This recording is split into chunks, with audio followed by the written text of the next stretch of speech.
What's up, everybody? My name is Shane Kohler, and this is the Conscious Love Show. Thanks so much for joining me here, where each week I'm sharing true-to-life insights and experiences from my journey and how I've created the loving and committed partnership I have today. I answer your questions and have live discussions with you so I can support you in your specific situation.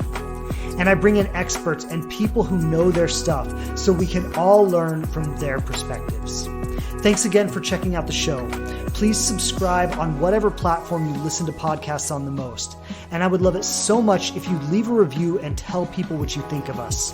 Don't forget to follow us on Instagram at The Living Relationship to connect more closely. And I'm grateful to be supporting you on your journey to love. So welcome, everyone. Welcome to another episode of the Conscious Love Show. As always, Shane Kohler here. I am your host, and it is a pleasure to be back here with you today. So for those of you who are maybe new to the podcast, welcome. Great to have you on here. Those of you who are longtime listeners and coming back week after week, thank you. I appreciate your loyalty and you just staying connected to the work and doing the work on yourselves. I think that is amazing. In today's episode, I thought this would be a great follow-up to last week, where those of you who were with me last week, I was talking about how to not obsess in the early stages of dating. And I thought a great follow-up to that would be to discuss the natural timeline of a conscious relationship. And so I developed this framework quite a few years ago. I mean, probably close to 5 years ago now. And the reason I really put this together was because I was getting a lot of questions. People were asking, like, what should I expect? You know, when is a good time to take it from casual to committed? You know, like when is the time when you have that conversation? Or, you know, at what point should we expect to be like in a real relationship? And I was getting a lot of these questions. And I really sat down and I looked at the experience of myself and my wife. I looked at the experience of my successful clients, you know, the ones who have really found that special someone and are living that dream now. I looked at the relationship between some of my close friends and colleagues and how their relationship unfolded. And what I realized by looking at all these different relationships, and these, you know, these were not just people who were just hooking up, right? And I think it's important to say that because relationships can unfold all kinds of different ways when they are gone into unconsciously. And I'd say 90% of relationships in the world are gone into unconsciously, right? Like most people, when they get connected, they don't get connected because they've had a really clear intention about what they're looking for. They've been connected to it for a long period of time. They've been consciously inviting that into their life. They've been preparing for it. They've been patient. They've been doing the self-work, right? Like that is not the way that most people start relationships. And it's important to say that because what I'm going to talk about today, I'm talking specifically about people who begin relationships consciously. And so for people who don't begin them consciously, what most people are doing is most people are just kind of, Ram Dass put it like this. And if anybody knows Ram Dass, he's one of the great spiritual teachers of our time. He's made a huge, profound impact on my life. I'd say like so much of how I understand life comes directly from what he taught. But what Ram Dass said, and this landed for me so much when I heard it, is he said that, you know, we operate like hungry ghosts. And it's like we feel so empty. And we're just trying to like grasp at love. We're just trying to get some love to fill us up. But the thing is like we're like ghosts. And so we get a little bit of love, but we can't really hold on to it. It just goes right through us. And so we're clinging for more and more and more love. And no matter how much love we get, it's never really enough. And this leads to feelings of disappointment, frustration, desperation. You know, it leads to the feeling disillusioned by someone when you meet someone and you think they're amazing and you go, oh my God, I found the one. And then 6 weeks later you go, how could I possibly think this was the one, right? Well, it's because you were getting some love from that person. But the love that they were giving you was never enough. And so you needed more and more and more. And ultimately, the relationship became unfulfilling. And so most relationships, I would say, or most connections are made from this place of kind of being like a hungry ghost, right? Where it's like, I feel empty. I feel a sense of like loss and desperation. And I'm kind of clinging to whatever love I can find to try to fill me up, to try to make it better. And when you begin relationships like that, or when you seek relationships like that, they're going to show up all kinds of different ways. I mean, like, from this place, I've seen people get married 2 weeks after meeting each other. And I get it. Like, I always say that. And some people are like, I married my husband 2 weeks after I met him and we've been married for 40 years. And it's like, okay, good for you. Like, that's awesome. But 90% of the people, 99% of the people who get married after 2 weeks are divorced again 2 weeks later. Okay. So I'm glad it worked for you, but don't go telling everybody to do that because it's really bad advice, right? So, from that place, if you're approaching love as like a hungry ghost, you're going to have relationships show up all kinds of different ways, right? It's going to happen fast. It's going to happen slow. It's going to be really hot and heavy commitment. And then it's going to be a crash and burn, or it's going to be, I'm clinging and clinging, but there's never any commitment. I'm just kind of waiting around endlessly for this person. And, like from one extreme to the other and everything in between, it can show up all kinds of different ways. But this is what I've found with people who are actually doing the work consciously.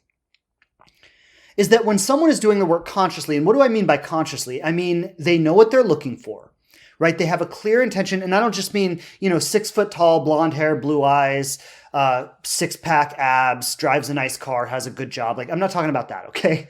I'm talking about like, the qualities of the relationship you want to have. You know how you want to feel in the relationship. You know how you want your partner to treat you. You have an idea of how your connection will be with each other, of the ways you'll spend time together, of the ways you'll speak to each other, the ways you'll treat each other, right? Like you have a clear vision of this relationship, which actually, going back to last week's conversation, this was a big part of what I was talking about last week. One of the biggest ways to not obsess in the early stages of dating is to have a clear vision for love that you're connected to, right? So if you have that vision, you're connected to it, you're intentional about it. And when I say intentional, I mean that when you meet someone, you're not just clinging onto them like a hungry ghost, but you're actually keeping a healthy detachment from that person. And you're measuring them up against your vision. And you're saying, does this person have the potential to live into the vision of a relationship that I have committed myself to? Right? So instead of just clinging on to someone like a hungry ghost, you're actually like sitting back and being patient and seeing the relationship unfold and measuring the relationship up against your vision. Right? So when you're approaching it consciously, there's a patience about it. There's I'd say a quality of discernment where you're not an easy sell, right? Instead of someone comes along and says, you're so pretty and I want to be with you. And you're like, oh my God, finally someone wants me, right? And instead of being like that, it's more like, okay, you think I'm pretty and you want to be with me. Awesome. Let me figure out if I want to be with you, right? So it's like, you need to convince me. I'm not an easy sell. I'm not just going to fall over myself to be with you just because you said you liked me, right? So these are some of the qualities of someone who's approaching a relationship consciously. And I would say one of the biggest parts of it is when you approach a relationship consciously, you're doing the inner work, right? So you have an awareness about your attachment tendencies, or, what people call your attachment style, right? You have an awareness about how you relate in relationships. You have an awareness about your trauma, your triggers, the things that activate you. You have learned how to be with that stuff, right? So when you get triggered, when you get activated, instead of just flipping out, you've learned how to be with yourself in those moments, how to communicate with your partner. This is all part of approaching a relationship consciously. And that's not really the topic for today, so I don't want to go too much into that. But what I want to just say is that when someone is approaching a relationship consciously, or let me say this, when two people are both approaching relationships consciously and they find each other, okay, so there's person A over here, person B over here. They've both been doing the inner work. They both have a clear vision of the relationship they want. They're both patiently waiting. They're both being discerning about who they end up with and how they end up with them, right? These are two people in their own worlds that are doing the work, that are approaching relationships consciously. And then they meet. Okay, when these two people meet and they make the connection and they ultimately end up together, there is a certain timeline that their relationship is going to unfold along. Now, this is not a hard science, okay? So the benchmarks I'm going to give you along this timeline, feel free to add sometimes a few weeks or a few months one way or the other, even a few years in certain cases, okay? So I'm not going to say that these are hard and fast rules, but I'm going to give you a framework here so you have a realistic expectation about what to expect. Because the thing is and I hear this so much from so many people, is there's this really unrealistic expectation that you're going to meet someone and within a few weeks, you're going to be in love with them. You're going to be committed and you're going to be riding off into the sunset, living happily ever after. And like, let me just say, if that's happening that quickly, you've got to realize you are operating over some really important stuff and it is going to catch up with you down the road. So you should not actually in a healthy way, you really should not be moving into a relationship that quickly. Okay, it should not be a matter of weeks. It should be a matter of months. And again, in some cases, even a matter of years. And so I'm going to break that down for you today and kind of help you understand what this all looks like. So to start, I want to say there are 3 phases that I've outlined in this framework. The first phase is what I call the discovery phase. The discovery phase is no commitment. The discovery phase is there is absolute freedom to get to know each other without any expectation about what the other person is going to do, right? There's no trying to push this person into a relationship. It's just complete freedom. Let's get to know each other. You're free to stay. You're free to go. I'm not pushing any expectations on you. It is just like, let's have some freedom to get to know each other. That's the discovery phase. Now, the second phase is what I would call the building phase. The building phase has like a medium level of commitment. And that medium level of commitment is where it's like, okay, we've established that there is real interest here. We've established that we want to be together. We've established that we see the potential, that we're excited about the potential. We have feelings for each other. We want to explore those feelings. We like all of that, right? So there's a medium level of commitment. It's like, okay, we've established that there is interest, there is desire, we do want this. And now we're putting in the work together to see if we can actually last long term. The third phase is what I call the commitment phase. And the third phase this is where I would say, it can look a little bit differently for different people, right? Not everybody wants to get married. Not everybody wants to have children. So it can look differently for different people. But I would say the commitment phase is where you do things like you ask someone to marry you. You move in together. You start, if you want to plan a family or something like that. But what the commitment phase is characterized by is the long-term commitments. Okay, so it's like we're making an agreement, really. When you enter into the commitment phase, it's like you make an agreement that we are going to be together long term, right? This isn't just us hanging out. This isn't just us getting to know each other. When we go into the commitment phase, we are actually agreeing with each other that this is going to be a long-term thing. This is going to be a lifetime thing, that we want to build a life together. So in order to get to the commitment phase, you need to go through the discovery phase and the building phase. And if you jump over those first 2 phases into the commitment phase, what I want you to know is that your commitment is not real. It might feel real in the moment. There might be a lot of feelings behind it. You go, oh my God, I've never felt like this and I want to be with you forever. And it might feel very real. But you've got to understand that you haven't done the work in the relationship to actually have it be real. And what happens is when you bypass those first 2 phases and you jump into the commitment phase without really doing the work in those first 2 phases, all the things you skipped over in the beginning are going to come back and bite you in the ass later on. And now some couples rise to the occasion when that stuff comes back and bites them in the ass and they say, no, we really want to be together. And so they do the work anyway and they last. And that can happen. What happens for most people is when all that stuff comes back to bite them in the ass. They become disillusioned about the relationship. They say, this isn't what I signed up for. This isn't what I was looking for. This isn't what I want. And you're not who I thought you were. And you duped me, or you lied to me, or you tricked me, or you presented yourself as something other than what you were. And they end the relationship, or they walk away from it. That's what happens most of the time. So, again, I see some people, I mentioned this earlier, but people are like, I met my husband and we got married a month later and we've been together for 35 years and we're happier than ever. And it's like, okay, great. You're one of the exceptions, right? It's awesome. I'm positive that stuff came back to bite you in the ass. I'm positive because it couldn't not, right? But you rose to the occasion, you did the work and you figured it out with each other. That's amazing. Like, good for you. But as overall, that's not good advice. Right? It's not good advice to tell people to jump into high levels of commitment with each other when you barely know the person. And so what is really needed, and what I want to share this with you, because some of you might be in the early phases of getting to know someone right now. Some of you might be 6 or 8 months in with someone. Some of you might be even a few years in with someone. Some of you might be single and you're dating and looking for a partner.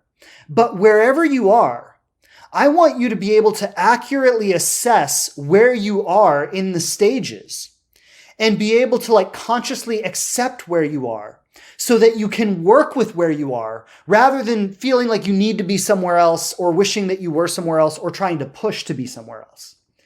Because those are the things that actually destroy a relationship. So let's go through each of these phases one by one. And I want to really break them down with you, what each phase looks like, how much time you want to spend in each phase. If you're getting too far beyond the timeline, but you're not graduating into the next phase, that's cause for concern. So let's talk about all this stuff because there's a lot to cover here. So we'll start with the discovery phase. And the discovery phase, I say, is 0 to 3 months. Now, some people graduate the discovery phase in 6 weeks. Some people graduate the discovery phase in 4 or 5 months. Okay, so again, these are general timelines. This is not a hard rule. It depends a lot on how often you see each other, how regularly you talk, if you're seeing other people or if you're only seeing each other, right? So there are a lot of factors here. There's a lot of nuance. But let's put it this way. Let's say you met someone. There was strong interest on both sides. You were both in a place where you were actually ready for a relationship, right? You were both in a place where you were ready for a high level of commitment. You both wanted that. Okay. And now you meet each other. And let's say maybe you're not dating anyone else, right? Maybe you're only seeing each other. And let's say you hit it off really good. And you start talking, maybe daily, maybe you talk every night on the phone, maybe you're texting regularly throughout the day, or at least, on a regular basis, you're in communication. You're going on regular dates at least once or maybe twice a week, right? So let's say from the beginning, you're very connected, right? Which I think most people would think that was ideal, right? That's what most people want. Doesn't always happen that way. And I also want to say, if it doesn't happen that way, it doesn't mean it's bad. It's just a different way of it happening. But let's just say, for example, that it does happen that way. From the beginning, you're pretty connected. There's a strong interest. You're talking on a regular basis. This is how it was with my wife, right? So when I met my wife, we were long distance, but she had been down in Florida where I lived for the weekend. And we ended up spending a whole weekend together. We really hit it off. We connected. Then she went home to New Jersey the next day, and we talked on the phone that night. We talked every night after that. We texted throughout the day, right? So we were pretty connected from day one. Now, if that is how it goes, you could probably get through the discovery phase in about 6 weeks, which I'd say is about how long it took for me and my wife.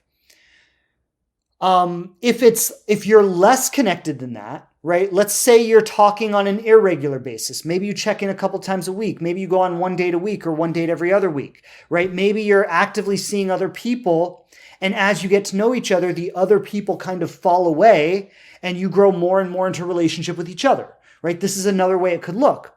So if it looks like that, it's probably not going to happen in 6 weeks. It's probably going to happen in 3 months or even 4 months or 5 months. Okay.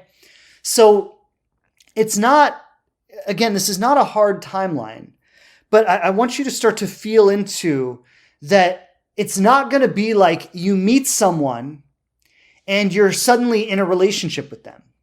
Because what the discovery phase is really about, the discovery phase is about the freedom to get to know each other without expectation.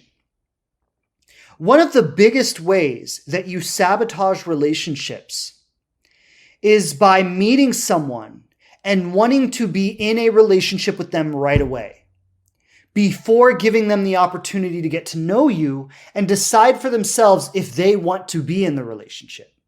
Right? This is, I think, probably the number one way that people sabotage relationships. And then they go, oh my God, he didn't like me and I'm such a loser. And why doesn't he like me? And truth is, he probably liked you just fine. You probably just came on too quickly. You wanted a relationship too fast. He didn't feel like he had enough of an opportunity to get to know you. And he was like, I can't be that serious at this stage. Right? So it's very important to mentalize yourself that you're going to give someone at least 3 months to get to know you. Maybe even 4, maybe even 5. I wouldn't like, if it starts getting into 4, that's like kind of scary territory there. If it starts getting close to 5, I'd say if you're not moving beyond the discovery phase by the fifth month, like, this relationship probably doesn't have much potential.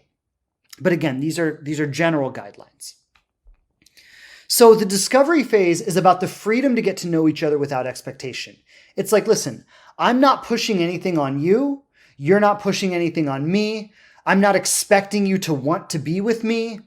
I'm just having a good time, spending time with you, sharing some stories with you. You're sharing some stories with me. And yes, during the discovery phase, it is completely appropriate to talk about what you want.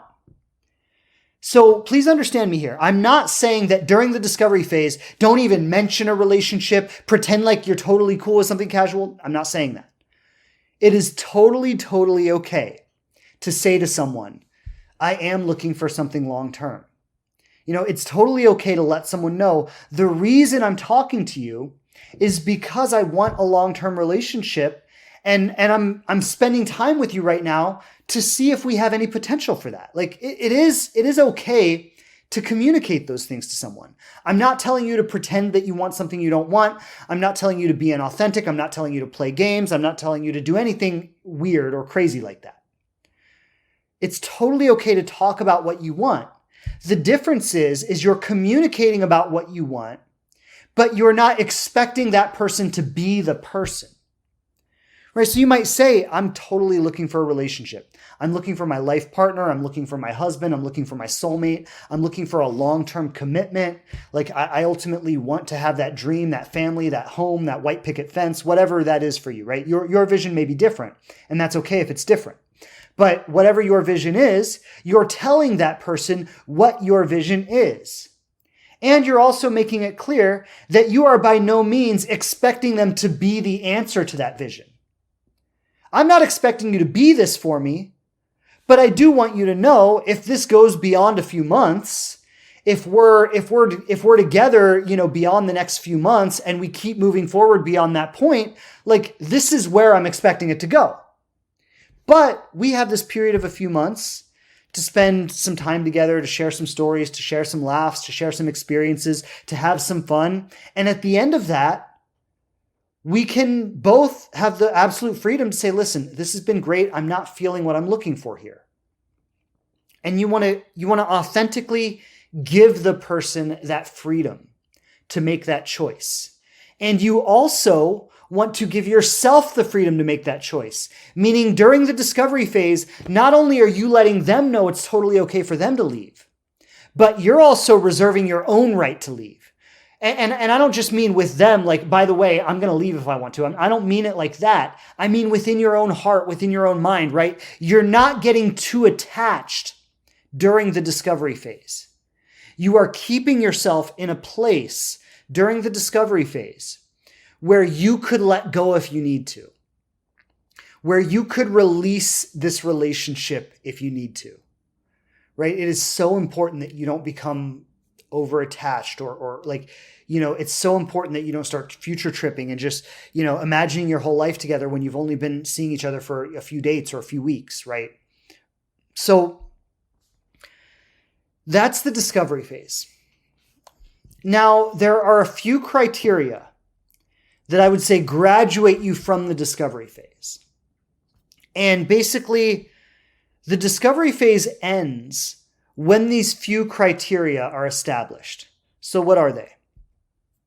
The first one is establishing that you both want something long-term, right? You both want something long-term. So like, and this could honestly be established on the first date or the first couple of dates or your first few phone calls, right? You can establish that we both want something long-term.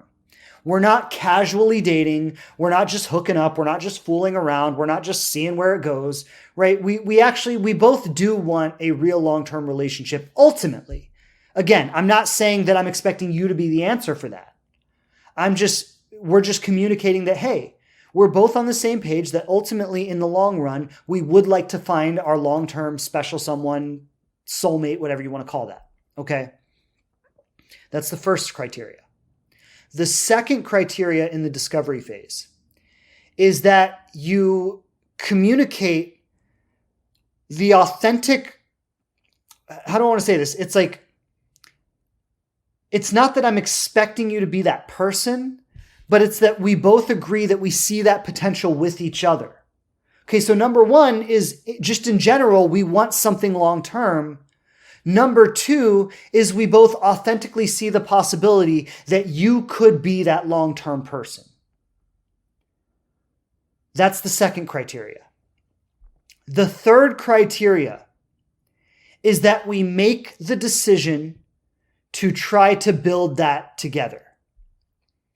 And I would say maybe this is a fourth criteria actually, or maybe it just kind of blends in with one of the others. But a part of that is that at that point you become exclusive, right? And I would say exclusivity is one of the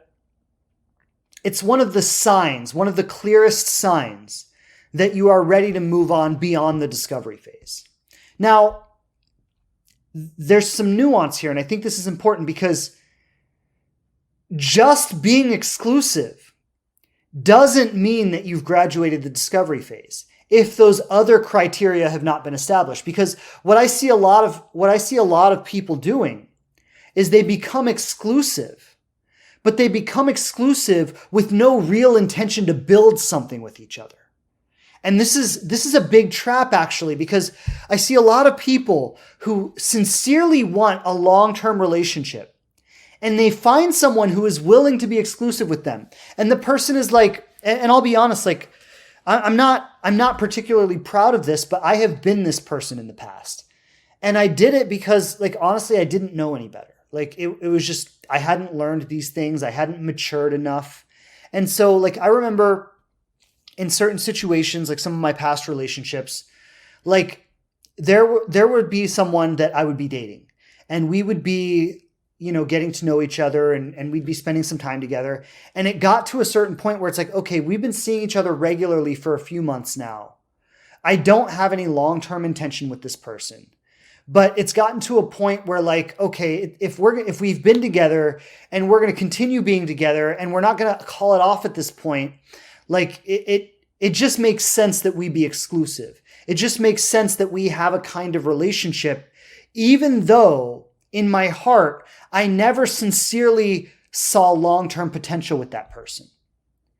And like, this is a big trap that you don't want to fall into, is don't just take someone saying, okay, yeah, we can be exclusive. Okay, yeah, we can be boyfriend and girlfriend. Like, don't take that as a complete answer that this person is ready for long-term commitment.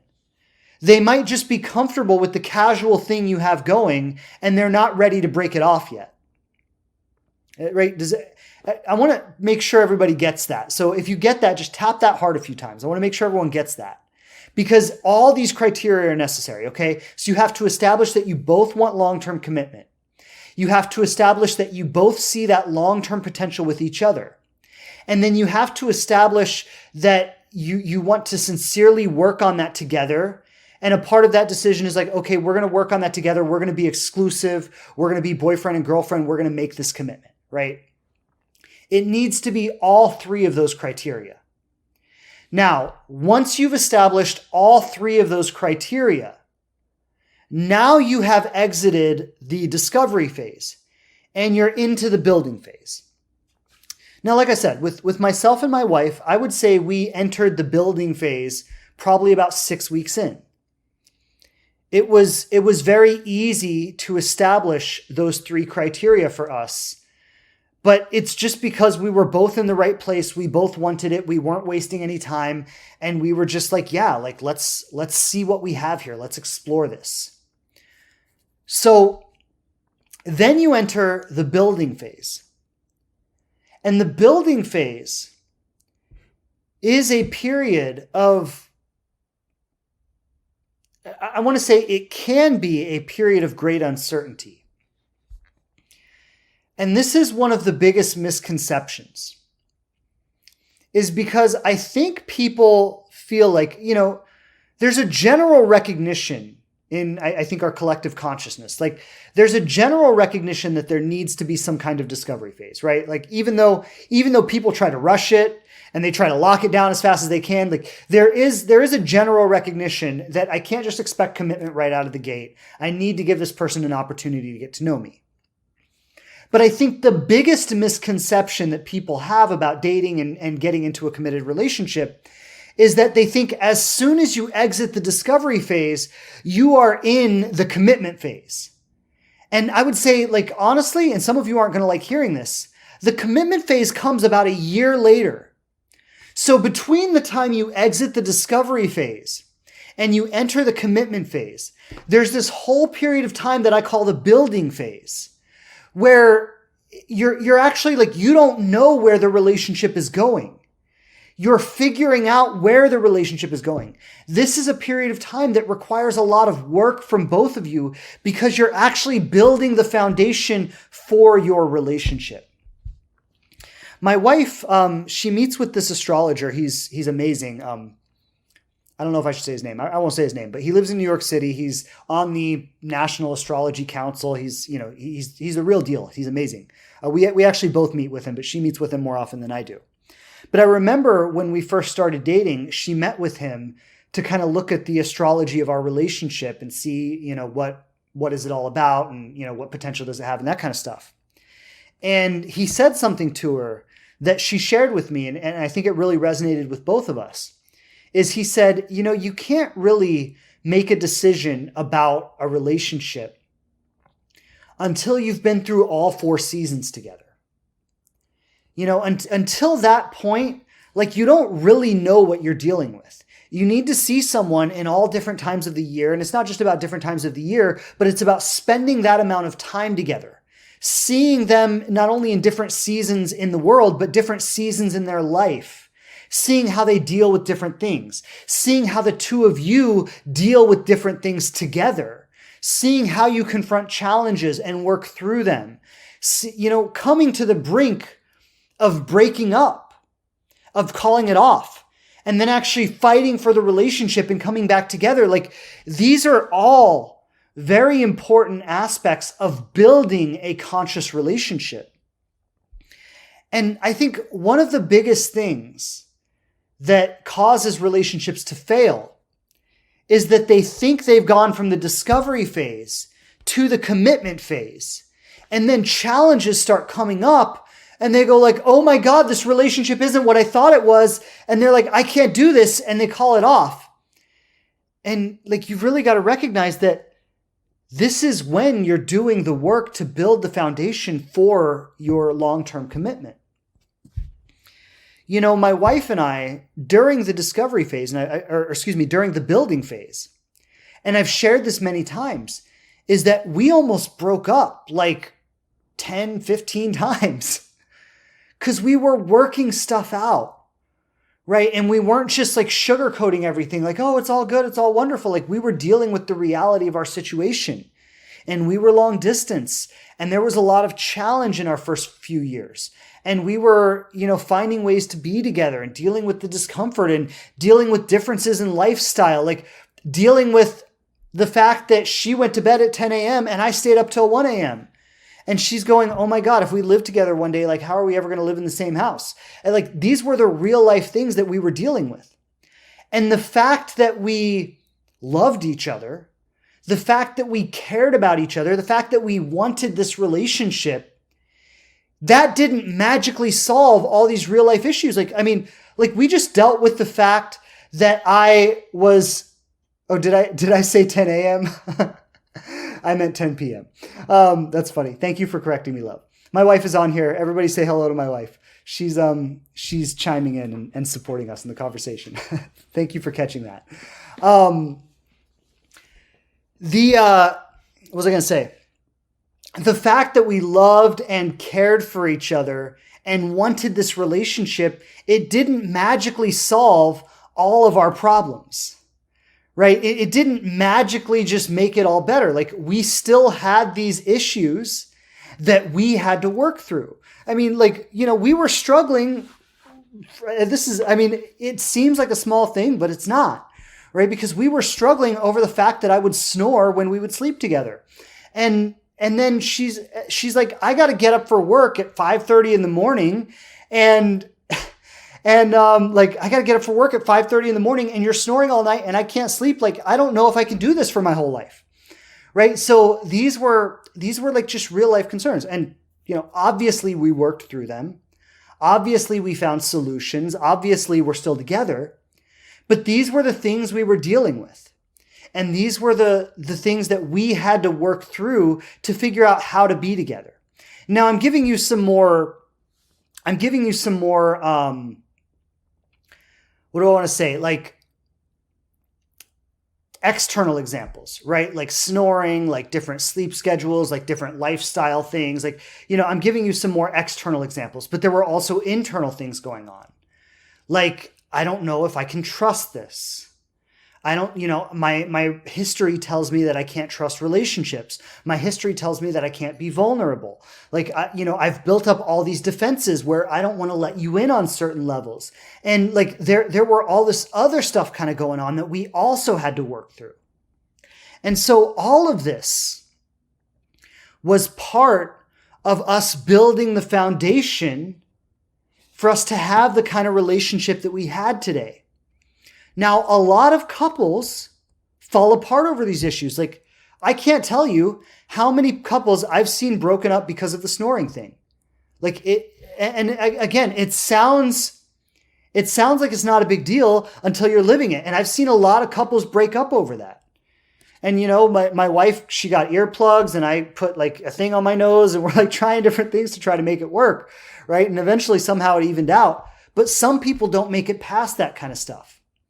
Right? Some people, their avoidance issues when it comes to being intimate with someone, when a relationship gets to certain levels, they just can't go there.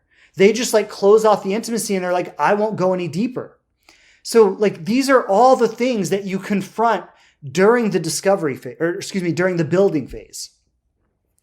And I want to say this is that when you're operating at a certain level of consciousness with all of this stuff, right? When you have a certain level of awareness and you've done a certain level of work on yourself, you are prepared to work through these issues. When you have awareness of your attachment style, for example, when you have awareness of the ways that you avoid intimacy, when you have awareness of the ways that you try to protect or defend yourself and all this different stuff, when you have some awareness of these things beforehand, you are better prepared to work with this in relationship with someone else. But when you don't have awareness about any of these things beforehand, and then they start coming up in a relationship with someone, the tendency is to freak out about it. The tendency is to go oh my God, this isn't what I thought it was, and to run. And so this is why, and I always say this, like my wife and I were both individuals who did a lot of work on ourselves before we met each other. And like, if you look at our relationships before each other, they were not this healthy. They were not this strong. They didn't have this level of clarity. Like we weren't ready to do this kind of work, which is ultimately why, one, we attracted other people who weren't ready to do this kind of work. And two, like ultimately why the relationships didn't work out, right? Because we weren't ready to go there. The other people weren't ready to go there. And so the relationship didn't really have a chance. Yeah, there were maybe some great moments with the person. There were some euphoric experiences with the person. There was all of that stuff. But when push came to shove, the relationship didn't really have a chance because we were not prepared for it, and we were not attracting people who were prepared for it. So the building phase, and I say the building phase is about a year long. Now, of course, it could be a little shorter. Of course, it could also be a little longer. Right now, I would say my wife and I, we exited the discovery phase pretty quickly because it was very easy for us to get clear on those criteria I mentioned. But our building phase lasted close to 2 years. And a big part of that was that we were long distance, right? So a lot of our relationship was happening over the phone, over FaceTime, on airplanes. We'd be together for 2 weeks and then apart for 2 weeks, right? So where other people, they might have moved in together faster, we didn't move in together until we'd been together for 3 years, almost exactly, right? We started dating in October of 2016 and we moved in together in October of 2019, where we actually sold everything in my apartment. We packed up my Jeep and we drove it all the way up the East Coast. And then I moved into her house in New Jersey. And then we were there for a few years through the pandemic and everything until we finally got the house we live in now. And so our building phase lasted a long time because we had a lot of work to do. And we had a lot of obstacles to overcome, just logistically speaking, like when are we going to live together? How are we going to spend time together? You know, I had to rearrange my whole life to be able to spend 2 weeks a month in New Jersey. She had to rearrange her whole life to be able to spend 10 days a month in Florida. And there was a lot of time that we were like figuring all of that out. So because of all that, like the building phase just dragged on for us for quite some time. I don't think I proposed to her until we had been together for like 2.5 years. Now, some people like propose after 18 months. And I think if the relationship is at a place where it's ready for that, then that's great. And that makes perfect sense. But, you know, you've really got to gauge the relationship based on where it is and the work you've been doing together. But let's say the discovery phase lasts about a year. Again, could last longer, could be shorter. But you want to spend, I really love what my wife's astrologer, John, said, where, you know, you spend all 4 seasons with someone. You go through an entire year with them. You see them in all these different phases of their life. You see how they deal with this situation. You know, how do they deal with their family? How do they deal with their friends? How do they show up for their commitments? Do they keep their word on a consistent basis? You know, do they really put the work into the relationship day in and day out, month after month? Or were they just making a good effort in the first couple months because they really liked you? But then the strong feelings wear off and then they're like, oh, you know, they just settle into complacency and they don't really make an effort anymore, right? These are all the things that are revealed in the building phase. And what the building phase is really about is it's about creating trust. It's about creating trust in the relationship. Like, I can trust you.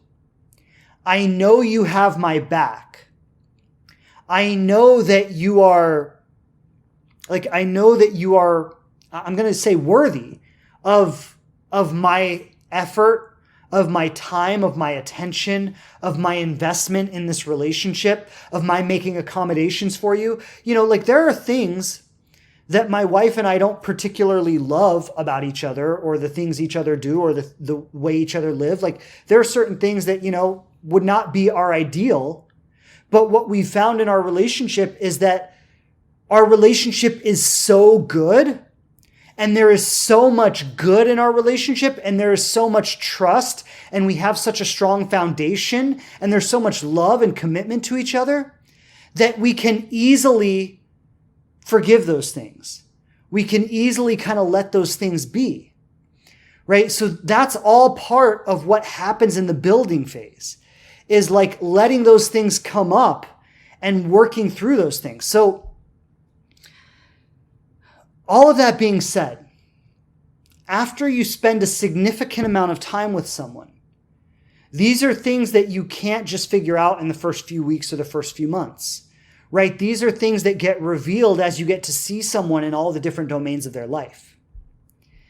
And as you spend a significant amount of time with someone, what starts to happen is you start to feel a deep safety in the relationship. You start to feel a deep sense of trust in the relationship. You start to feel a sense of like, I know this person has my back. I know I can rely on them. I know we have what it takes to work through the difficulties. I know we have what it takes to get through the hard times. I know we have what it takes to like compromise and understand each other and meet each other's needs and meet each other where we're at. Like I know we're able to do that. And I trust that we can do that consistently for years and years to come, because I've seen us do it time and time again in this first year or this first 2 years. And so because of that, I feel that I can really commit to you. I feel that I can really give you my whole heart. I'm not jumping into this commitment based on some euphoric feelings I have because you told me everything I want to hear and this relationship feels really good in these first few weeks we've been together, right? I'm not just basing it on the euphoria I have of this new attraction. But yes, there is that attraction. There is that, hot, passionate love. There is that deep intimacy there. But there's also a deep trust because of the work we've done together. And so from that place, that's when you say, let's move in together. Let's get married. Let's start a family. Let's build a dream. However else that dream might look like. Let's remodel a van and travel the world, or whatever it might be. But let's make those big life commitments together, because we've done the work to see that we're ready for that. And so then you enter into the commitment phase. And the commitment phase is, I would say it's easier. The commitment phase is easier than the building phase. Now, that's not to say you're not going to have challenges, okay? All couples have challenges. I mean, like watching, we don't have kids yet, but watching a lot of our friends who are, having kids now, it's like, man, like they're going through challenges, like raising a child, right? When my wife was diagnosed with cancer and she went through chemo and she went through just surgery and all of the stuff to heal from the cancer. And then even her healing journey following all of that. It's like, okay, we got rid of the cancer. Now you actually got to heal all the damage that the treatment did. And this was like a period of like 2 years of our life that we were dealing with this, right? So like there was incredible challenge in that. So I'm not saying that the commitment phase is sunshine and rainbows all the time. Like life is still life. And even in the commitment phase, you still confront incredible challenge sometimes. You still go to those like dark, scary places together sometimes. When I look at some of our, friends who are new parents and they're like, they haven't slept in the last 6 months and they're like exhausted and grumpy and aggravated all the time, right? Like, it's like there is challenge in that. It's not always sunshine and rainbows. But hopefully hopefully by the time you're dealing with challenge on that level, you've developed a foundation in the relationship of trust, where you really trust this person. And like you know they have your back. You know you can rely on them. You know that like there's something solid there. There's something you can rely on. Like when you fall, they're going to catch you. And if you have that trust, then you can confront these major life challenges together that you go through in the commitment phase with this deep feeling of safety and this deep feeling of assurance, this feeling that my person has my back. I can rely on them. They're not going anywhere. They're not going to abandon me. They're not going to get tired of me and just disappear. And like, I want to share this because one of the most heartbreaking things that we learned, and I know many of you in the audience have shared this with me, is that you've been in this situation, is that when my wife was going through her cancer treatments and she's in her support groups, and we're looking at the things these women are going through, dealing with their treatments. And then it's like, I mean, like, even if you haven't been through it or seen someone go through it, like generally, you know how devastating this is. Like to go through these treatments, it's one of the hardest things that anybody will ever go through in their lives. And then to think that on top of that, so many women are sharing that their boyfriends or husbands or partners left them while they were going through this treatment. And they're like, I just can't deal with this. And they just dip out on them. And it's like, I mean, look, it wasn't easy for me. Like it would have been easier to just walk away and be like, I'm not dealing with this. But I could not imagine like the person I love the most in the world, like leaving her in her weakest moment and being like, sorry, you got to go through this on your own. Like, no matter how hard it was for me, like there was nothing in me that could ever imagine doing that. But I truly think the reason I felt that way was because of all the work we did to get to that place in our relationship. And if this was just, and I don't want to say that I'm this kind of person, but like, if this was just somebody that I didn't have that deep connection with, that I didn't have this deep intimacy and this deep commitment to, like I might have said, like, look, this is not my battle, and again, like that would really suck to leave someone in that position. But the level of commitment that we had with each other and everything we had been through, like I would have never in a million years left her in that position. And this is why,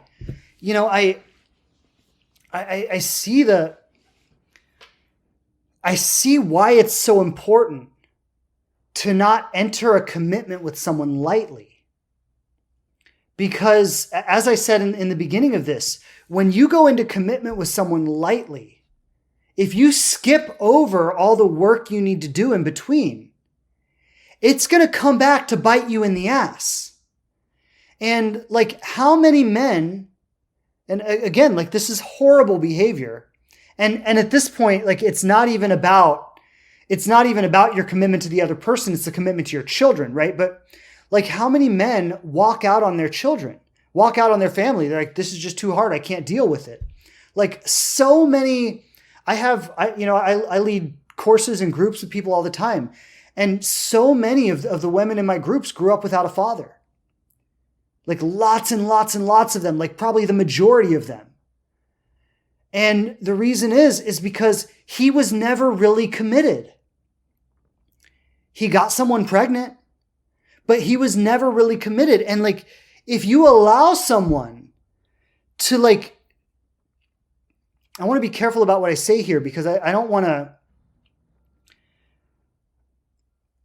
if you allow someone to like have a child with you, or to go into these deep phases of commitment with you, like if you marry someone, or like you make these big commitments to each other, but you haven't done the work to have that person really earn that commitment with you, like it's not a real commitment. it might look like a commitment on the surface. But when push comes to shove, you'll see what that commitment is really made of. And, what I want to say here is especially for the ladies, because I know like men tend to be, and I'm going to generalize here, and of course there are exceptions to every rule, right? But I'm going to generalize here. Women tend to be more commitment ready, and men tend to be more commitment avoidant. And because of that, because that's the social, cultural dynamic that, we're kind of dealing with here, a lot of women feel a sense of scarcity around commitment. And they feel that commitment is so scarce and it is so hard to come by, that when they feel they have the opportunity for someone to commit to them, they give their commitment away so easily. And I just want to say for all the ladies, that is a big, big, big mistake. Because that's when you set yourself up to like, yeah, you might be with someone for a few years, you might even marry them. But when push comes to shove, the commitment isn't real. And what I'm getting at here is that you want to recognize that your commitment is the most incredible gift that a man will ever receive. Like I really want you to get that. Your commitment, like you committing to him, is the most incredible gift he will ever receive in his life. And you do not want to give that commitment away lightly. And I want to say a lot of men don't really understand that. And that's just because they're not taught well, honestly. They're just not taught what a gift it is to have a great woman in their life and be committed to them. But a lot of men do not recognize that. And so I hate to say this, but it's the reality of the situation, is it's your job to teach him that.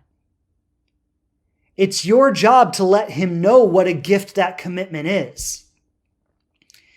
And what I want to say is you teach him that by making him earn your commitment, right? Like this is one of the things my wife did beautifully with me. And I really did value her. I mean, I thought and I still do think this, but when I was dating her, like I thought this was the most amazing woman I had ever met in my life.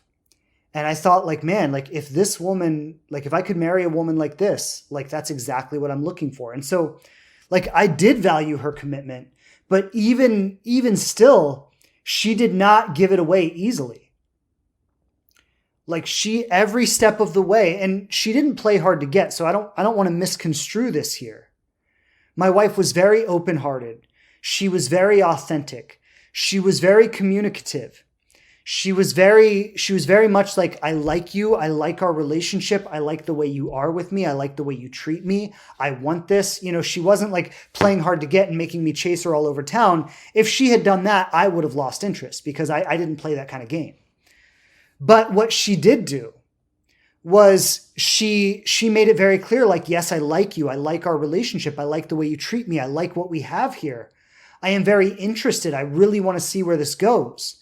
But at the same time, she made it very clear that I was going to have to earn this relationship with her, that I was going to have to show up for her consistently. Like she was not an easy sell. And I want to say for all the ladies out there, don't be an easy sell.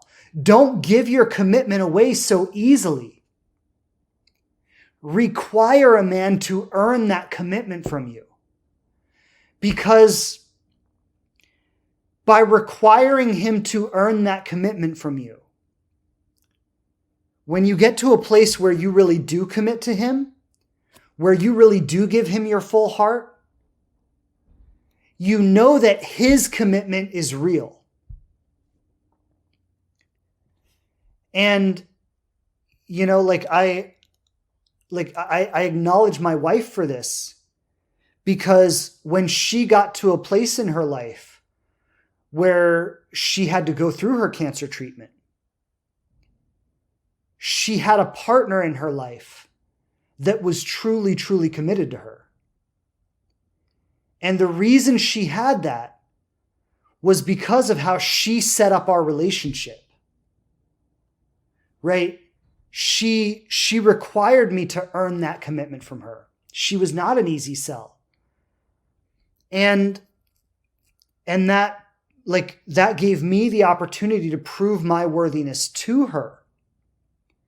And by worthiness, I don't mean like prove that I'm enough for her, prove that I'm good enough, prove that I'm lovable enough. But like what I'm saying is it proved that she could trust me, prove that she could rely on me, prove that I would be that rock that would show up for her time and time again, no matter what we were going through. And it's just, and I would say the same for men too. Like, but I think the difference is that men generally tend to give away their commitment more slowly, whereas women often give it away very quickly.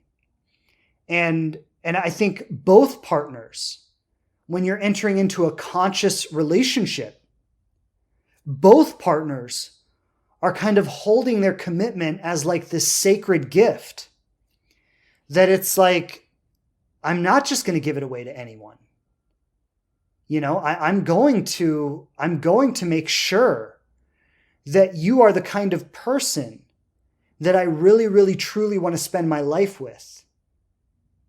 And only when I know that and feel that in the deepest ways will I give my commitment over to you. And so the discovery phase is really very little commitment, right? Very little expectation. We just have the freedom to get to know each other. And after you've been getting to know each other consistently for a period of about 3 months, you should have a sense of, do I have genuine interest in this person? Do I see real potential with this person? Do I want to honestly explore a long-term commitment with this person? And if both people say yes, you move into the building phase. This is when you go through all 4 seasons together. You experience all different aspects of life together. You confront your issues around intimacy and avoidance. You confront your differences in lifestyle. You confront your fears and your doubts and your insecurities, and you work through those together, and you build trust. And after you've been doing that for a year or more, you get to a place where you really feel that I can trust this person, that this person has my back, that they are my rock, that we can make it through anything together. And that's when you move into the deeper phases of commitment. It's when you get married, you get a home, you start a family, you start building a life together. Building that life with your committed partner, your rock, the person you can trust, the person you can rely on, the person who has your back time and time and time again, no matter what you're going through. So this is the natural timeline of a conscious relationship. And so to put this in perspective, and I'm gonna end with this, and I'm gonna open up for some questions. But to put this in perspective, from the time you meet someone till the time you know you're gonna be with them long term, you're looking at a period of 1 to 2 years, not 1 to 2 months. And I know some of you don't want to hear that, because some of you are hoping that you're going to meet your person tomorrow and you're going to be riding off into the sunset 3 weeks from now. And like, I'm sorry to burst your bubble on that. I really am. Like, I hate to be the bearer of this news, but you know, you've got to have realistic expectations, and you've got to mentalize yourself for the work that actually goes in to building a conscious relationship with someone. Because if you don't, here's what's going to happen. You're going to meet that person tomorrow. You're going to be riding off into the sunset 3 weeks from now. 2 months from now, you're going to ride off of a cliff into the sunset. You're going to crash and burn. You're going to be disillusioned, and you're going to start over from scratch. And if you don't learn from this and start a new approach, you're going to do that again and you're going to do it again, and you're going to do it again, and you're going to do it again. And each time you're going to become more hopeless. You're going to become more disillusioned. You're going to become more cynical. You're going to start saying things like there are no good men out there, or all women are manipulative, and you can't trust anyone. And you're going to start developing all these limiting beliefs about love.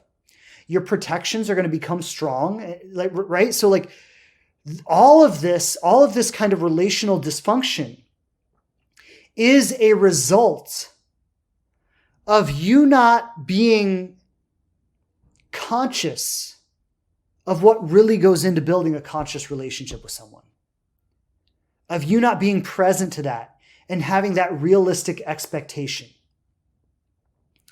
So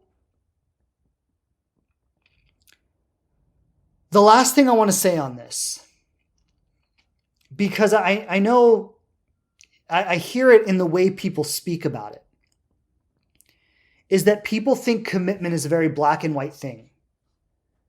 That one day I don't have it, and then the next day I do have it, and once I have it, I'm good. Right?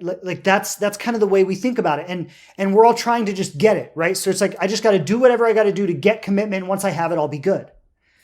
And I just want to say that, when I look back on my relationship with my wife, there was no one moment where we didn't have commitment and then we had it.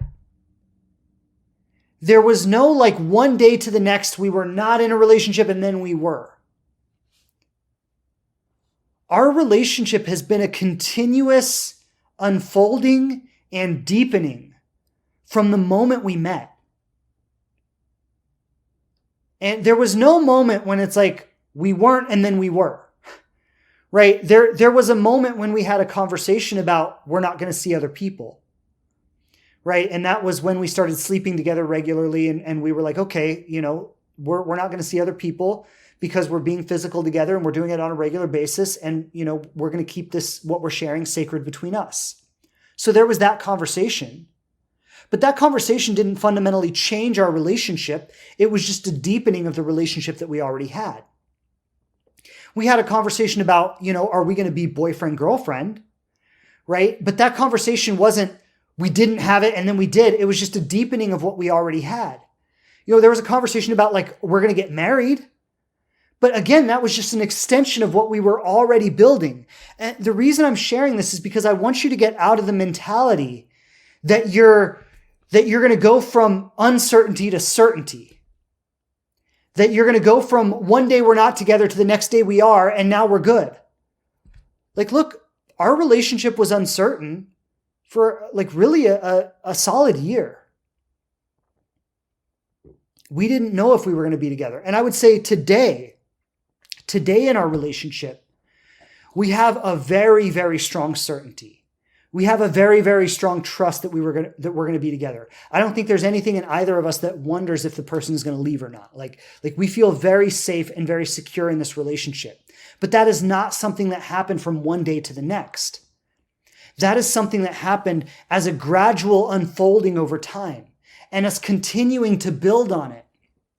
And what I want to say about this, and this is going to be the last thing I say here, is that certainty and that security that you're looking for, you can't look for that from another person. You have to find it within yourself. And what I want to say is, in all the uncertain times, my wife and I had a lot of conversations in the first year of our relationship when we genuinely thought we were going to break up.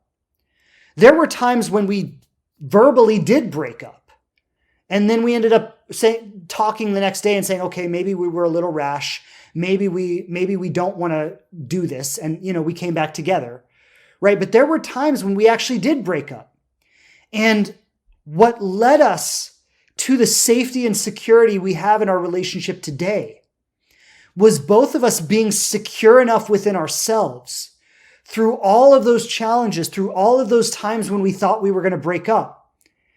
We were secure enough within ourselves that we were able to navigate that from a secure and confident place. And so the security that we have in our relationship today is not something the other person gave us.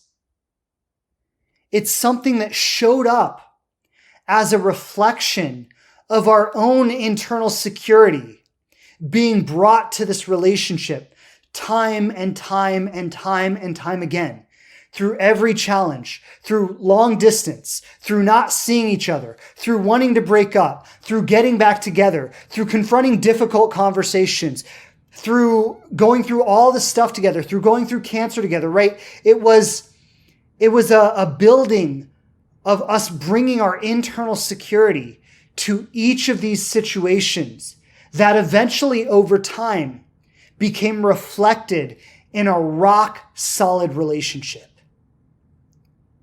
But it is not something the other person gave us. It is something that each of us brought to the relationship. And if each of us had not brought this to the relationship, we would not have it today. And so what I really want you to understand is that so much of this, so much of building a conscious relationship is not about finding someone else who's going to make your dreams come true. It's about you being empowered within your own worth and navigating the complexities of a new relationship consciously and bringing it to a place of solid trust and commitment through the work that you both put in. And this, I know I've said this a few times, but this is really going to be the last thing I say. I think so many relationships that break up could stay together and ultimately get to this place if both partners were operating from this place.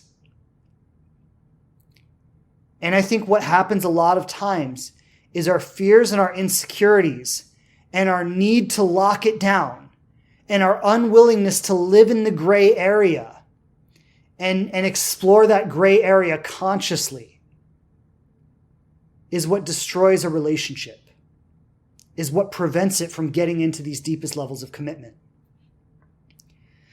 And so with that, I'm going to open up for some questions. I've seen quite a few questions coming in here. So I'm just going to take a moment. Please stay with me while I just scroll through. I'm going to look at some of these questions and figure out where we want to start. This question is from Miriam Zah, and she says, when in a long distance relationship in the first 3 months, do I let him know I'm dating other people when he asks? Absolutely. Absolutely. And I would say never lie about anything, ever. There's no justification for lying.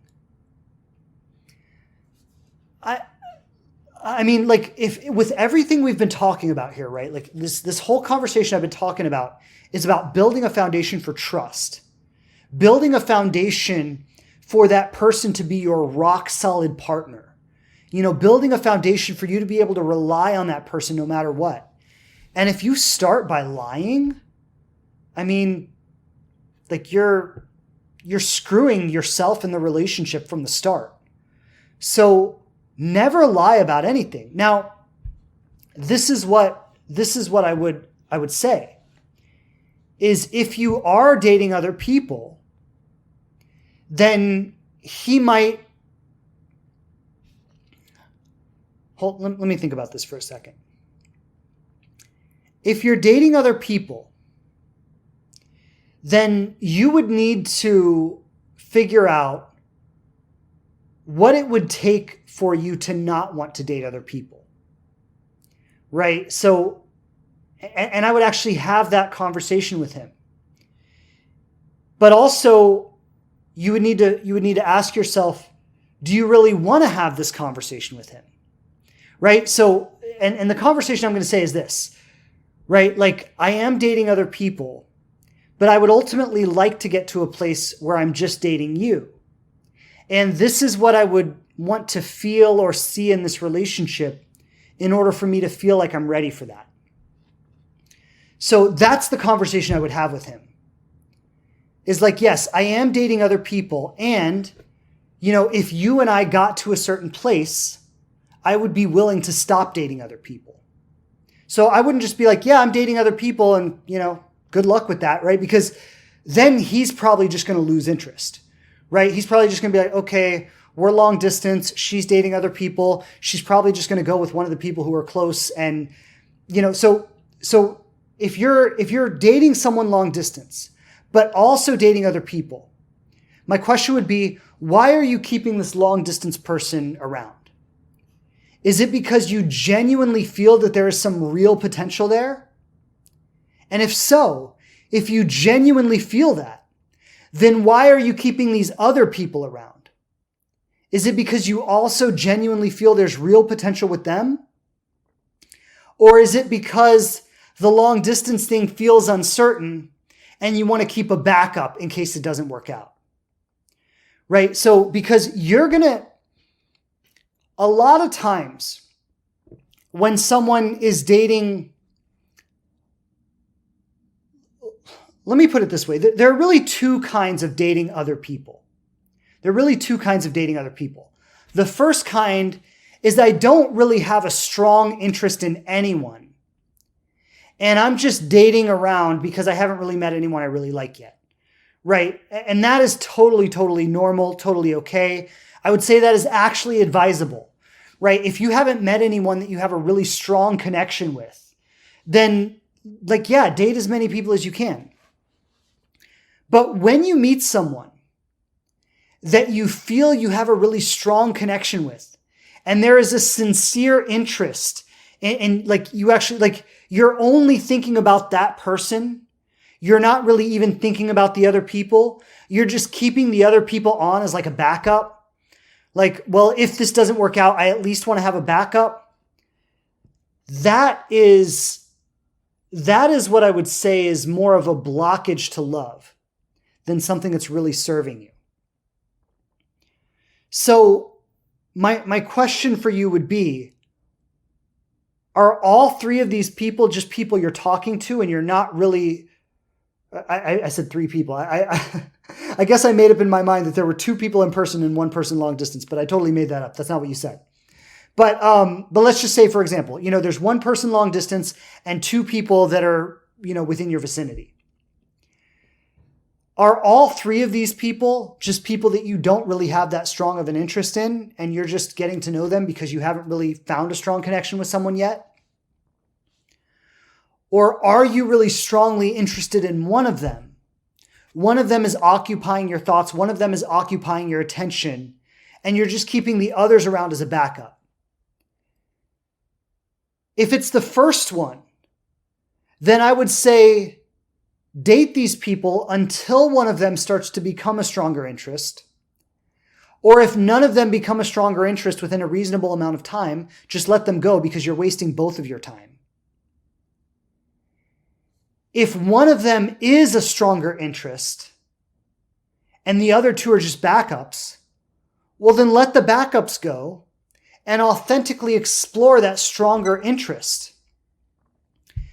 Because all these strategies of trying to keep yourself safe, trying to make sure you're not left without someone, if I'm really into this person and this person breaks my heart, well, at least I have a backup over here that I can run to. I mean, that is all very dishonoring and disrespectful.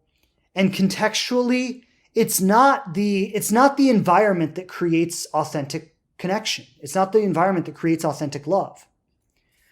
Right? When you're using someone as a backup, you're disrespecting that person. If that person is not a sincere interest for you, then let them go. And you might think you have the upper hand. You might think, well, I have one person I'm really interested in, and I have these two backups, so I'm good. No matter what happens, I'm good. And it's well, you're not really good because the very approach that you have in dating is dishonest and manipulative. And because that's the energetic environment that you're bringing to the dating world, that's what you're going to create around you. That's what you're going to attract. Those are the kinds of relationships you're going to end up in. So you might think you have the upper hand, but you really don't. Right? So again, if all three of these people are people that you don't really have a strong interest in, then keep seeing them until one of them does develop a stronger interest. If none of them develop a stronger interest, let them all go.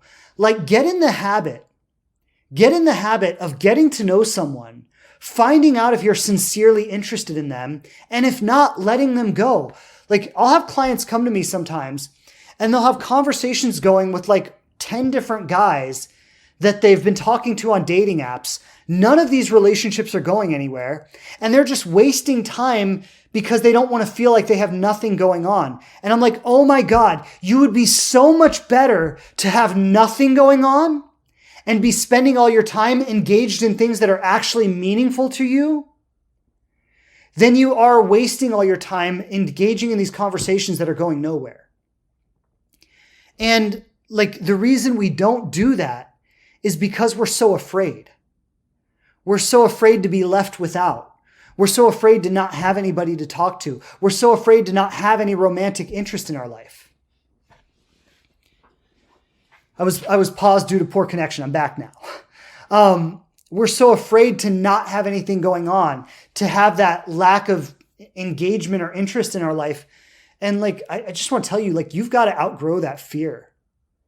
You've got to have enough worth and value that if somebody is not a strong interest for you, that you don't just keep them around just to keep yourself busy. Like, you've got to have enough worth and value that when you have no romantic interest in your life, there's enough other great stuff going on that it's okay. Like, I remember being single, and there were a lot of times as a single person that I had zero romantic interest. Or it would be like I was talking to someone that I liked, and we would go out on a first date and it wouldn't go anywhere from there. And like, there was just all this space in my life that I wasn't actively seeing or talking to anyone. And let me tell you, I was busy. I was busy doing things that I loved, hanging out with cool people, having a lot of fun, doing a lot of cool stuff. And all the time I was meeting new people. So everywhere I would go, I would meet women. And if I was attracted, I'd be like, hey, can I have your number? And I'd call and I'd text. And 99% of the time, that would never go anywhere. And like, when I was younger and I was more insecure, that would bother me. But as I got older and I got more grounded and confident in myself, like, it didn't bother me anymore. And this is what I coach and this is what I teach. I'm like, all the stuff that we overreact to and like our fear of rejection and our fear of them not liking us, like, it's all a mental hype. It really does not have to be that way. It really can be like, oh, you're not interested? Awesome. I wish you the best. And we can walk away with a smile and feel totally good about ourselves. And if you're clinging on to like having backups or talking to all these people just because you're afraid to feel that, like, what I want to say is you're avoiding your own healing. You're avoiding getting to that place of confidence within yourself where you could let it all go and be totally okay. And I want to say, like, if you want to create a really solid, conscious relationship, you should make it a priority to get to that place. Like, you should make it a priority to feel totally okay, even if you're not talking to anyone. And have enough awesomeness in your life that you feel very fulfilled. And of course, you might have moments of loneliness. You might have moments of like, I wish someone was here and there's nobody here. And those are those moments when, like, what I teach my clients is you just got to hold yourself. You just got to love yourself through that moment. You just got to say, it's okay, it's coming, it's on its way, and I'm happy now. And I feel the loneliness and I love myself through it, and it's okay. And I had those moments too, but those moments did not define my life. My life was defined by being awesome. And I suggest you define your life by being awesome in whatever that means to you. And what's going to happen is somebody's going to see you out there living your life being awesome, and they're going to want some of that awesomeness in their life. So prioritize that. And I know I got off on a tangent there about the question. So going back to the question, should you tell him? Yes. And if you're sincerely interested in him, tell him, listen, I am dating other people, but honestly, I would like to date just you. And, you know, for me to get to that place, like, this is what I would want to see in our relationship. How does that sound to you? And see where that goes. See how he responds to that. So I hope I answered the question. I know I got off on a tangent there, but it's all related. And this is important stuff. So thank you for the question, Mariam, and beautiful question. All right, let's see what else we got here. I'm going to get to as many questions as I can.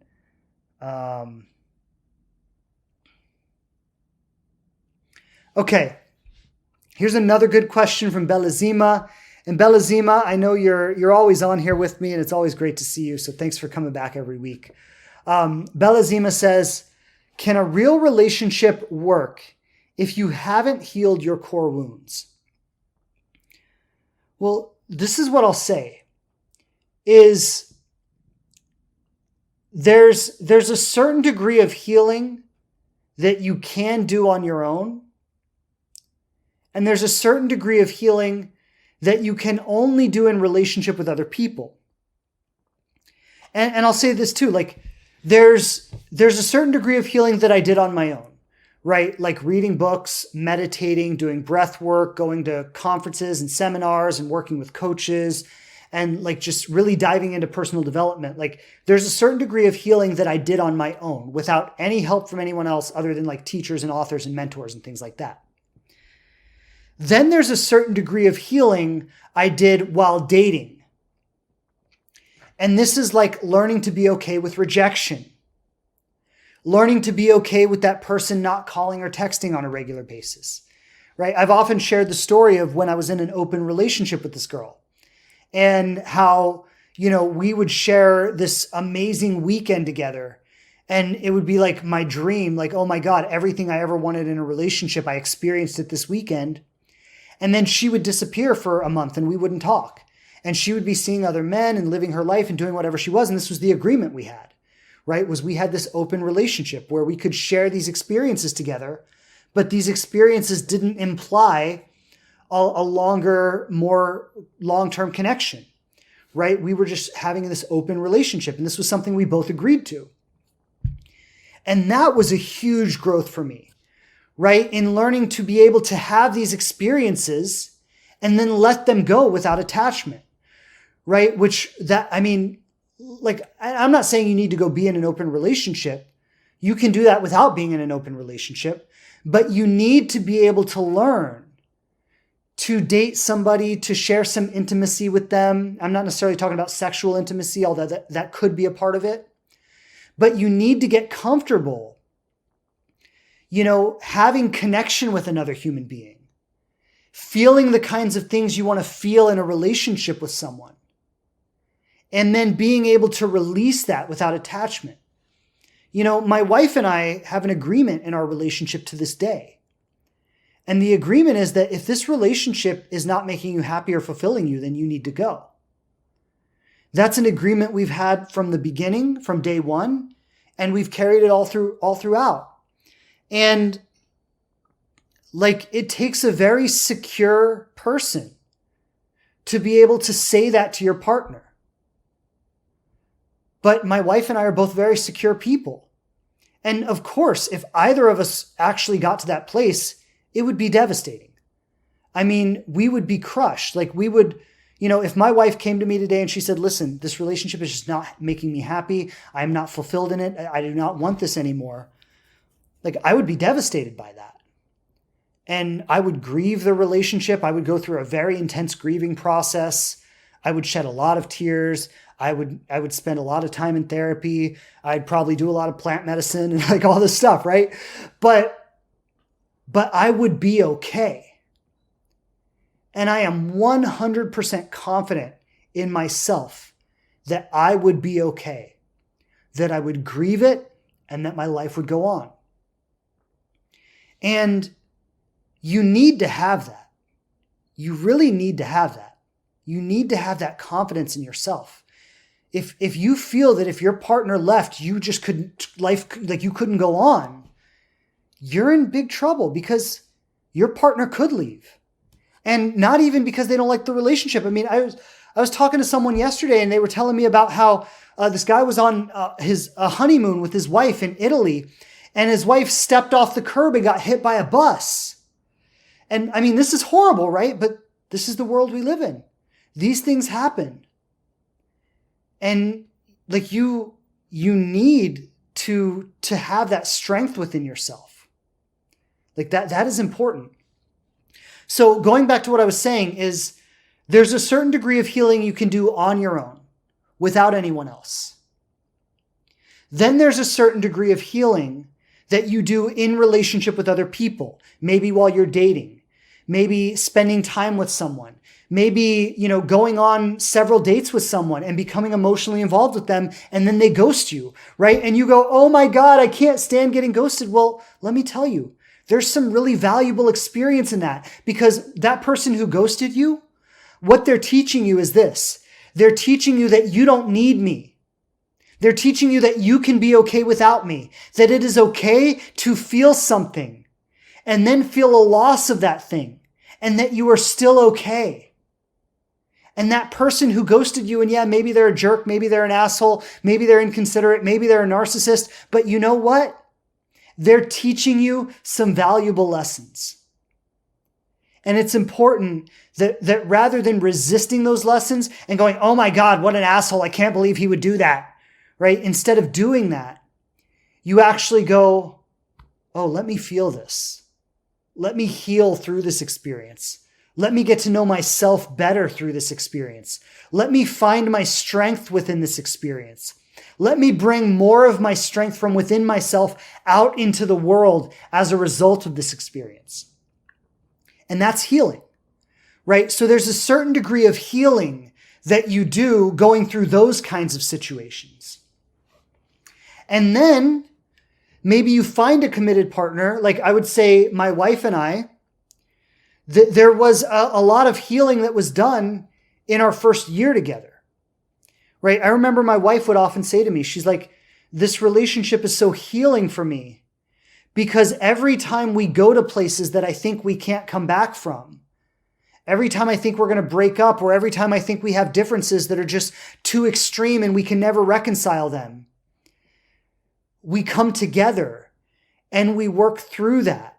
And she's like, the process of just doing that is so healing for me. Right? So there was a certain degree of healing that happened even in like that first year together. But I would say that even the healing that happened in our first year together, which was immense for both of us and important for both of us, that is nothing compared to the healing that we've done. I would say like her cancer was huge in terms of both of our healing. It was like a ceremony that went on for a year. And it was some of the most intense things that either of us had ever been through. And so much healing took place in that. And even in our life now, buying a house, raising a puppy, getting ready to start a family, like all of this has had so many healing elements. So to go back to the question, Belazima's question is, can a real relationship work if you haven't healed your core wounds? I think you need to heal to a large degree to be ready for a relationship. And that's going to happen while you're single, doing the personal development work, doing therapy, doing programs like my Inspired Love program, which is very aimed at, my Inspired Love program is very much aimed at doing the healing work to be ready for a relationship, right? So it's specifically targeted towards everything you need to do to be ready to enter a conscious relationship. That's what the Inspired Love program is about. But then, once you get to that place where you've done a lot of the work that you can do on your own, you're going to go into another level of healing in being very intimate with someone, in entering those deepest levels of intimacy. And what I would say to the question is that if you have not done that healing work that's kind of a prerequisite for getting into a relationship, then you're not going to be able to do the deeper work when you're in the relationship. And this is why, like I shared earlier, a lot of men walked out on their wives while they were going through cancer treatment. Why? Because all of a sudden it got too real. And I'm just not ready for that. Like I'm not able to go to those deepest places with you. Like I only wanted this relationship when it looked good on paper. I only wanted this relationship when, you had all your hair and everything was like good. But now that it's not looking so good on paper, I'm not ready for all this. Why? Because because I haven't gone to those darkest, deepest places in myself. And so I'm not ready to go there with you either. So, and what happens is, if you haven't done that deeper healing work on yourself before getting into a relationship, then your relationship is going to be one of two things. It's either going to divorce or separate or break up, which the modern thing is to walk away. We live in an individualist culture now where it's all about me and what I want, and my happiness and my fulfillment. And I'm not saying that's a bad thing. There's a lot of that that's really healthy, because for a lot of history, you weren't allowed to be an individual. You were just part of the family or part of the society, and you had no identity as an individual. So this individualist society that we live in was actually an important part of our collective healing. But, now we just get divorced. Now we just walk away. The way it used to happen when divorce was not an acceptable thing, it was like you marry someone and you stick with them no matter what, and people just would stay together no matter what. It wasn't that these people all had great, deep healing relationships, but it was just that they closed off the intimacy and they just stayed together. A lot of you, if you look at your parents or your grandparents, they never got divorced because divorce just wasn't something they did in their culture. But you can also recognize that they don't really have like a deep love and intimacy with each other. Some of them might. And, I look at some older couples and I'm like, man, like those people are really in love, and they've really been in love, and they've really cared for each other. But I look at some other older couples and I'm like, man, these people freaking hate each other. It's like they just can't stand each other. They're just at each other's throats, and they bicker and they fight, and they're, yeah, shut up, you old bat. And so what happens when you don't do the healing work before a relationship is that you're either going to get divorced and separate, or you're going to just stick with it, but you're going to close down the intimacy and never really connect with each other on a deep way. And you become more like roommates. And these are the situations where people end up cheating.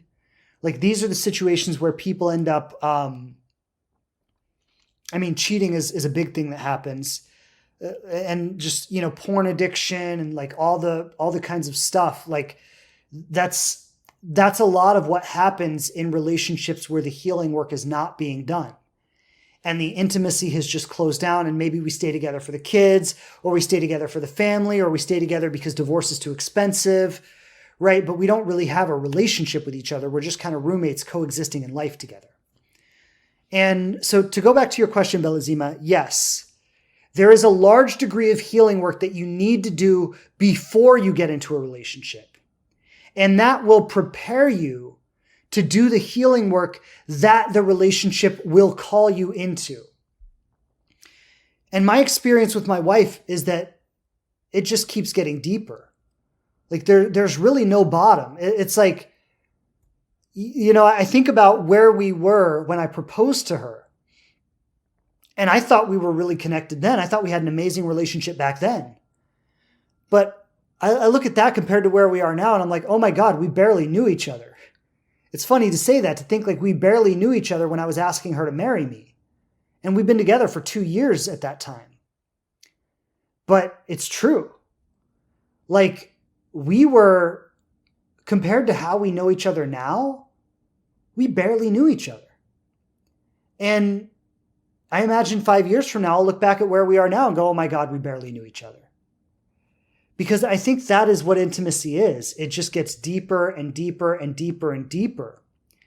And to be able to go to those deeper levels of intimacy, you have to be a pretty conscious individual. You have to do a good amount of healing work. Because if not, you'll just be too afraid to go there. So that is my answer. Great question. And thank you so much for the question, Belazima. This is from Jose in Diary. Question is, initiating physical contact and intimacy will create strong bonds via oxytocin, and the people become pretty attached and committed. How to deal with that in the discovery phase? Beautiful question. Because this is real, right?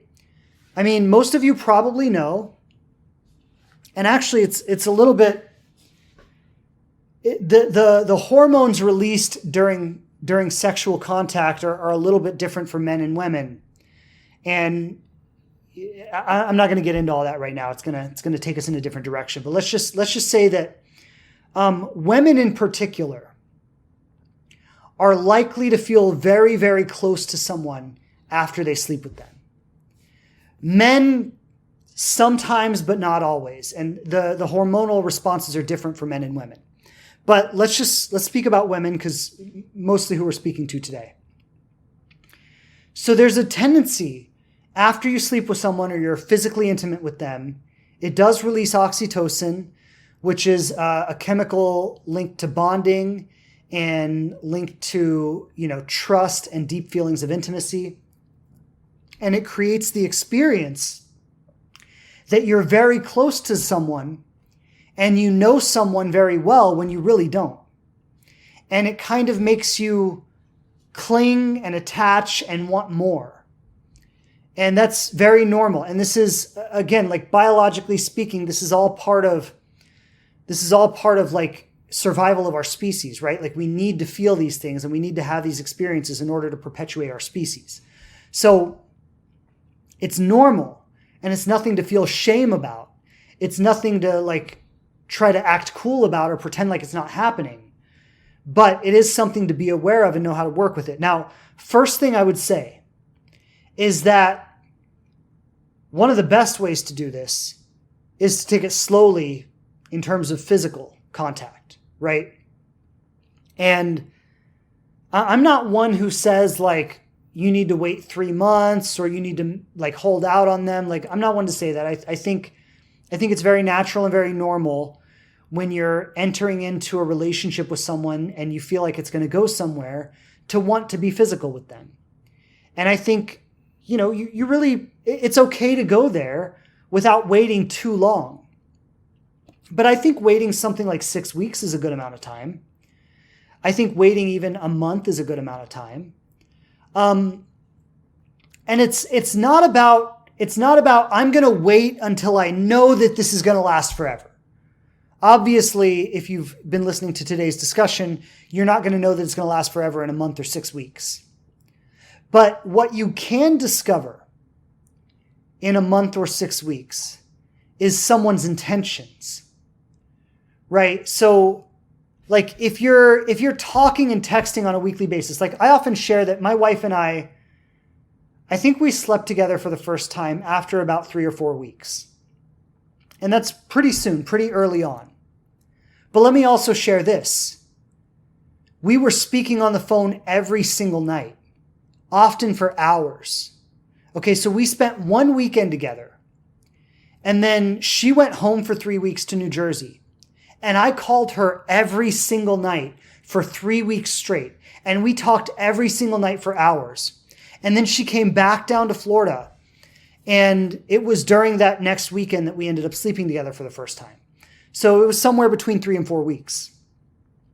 But again, this was like us having really deep conversations every single night, talking for hours, really getting to know each other in a strong way. So I would say like what you want to do, again, and we didn't know at that time, it wasn't like, okay, we know we're going to be together, so we're ready to do this. No, it was like, we don't know we're going to be together, but we feel like we've established enough in this relationship. And there's a degree of trust and a degree of recognition of who this person is and how they are that we are willing to go there together. Right? So, of course, there was totally the possibility that a week from then we would have said like, this isn't working and we don't want this anymore. And we both went into that knowing that that was a possibility.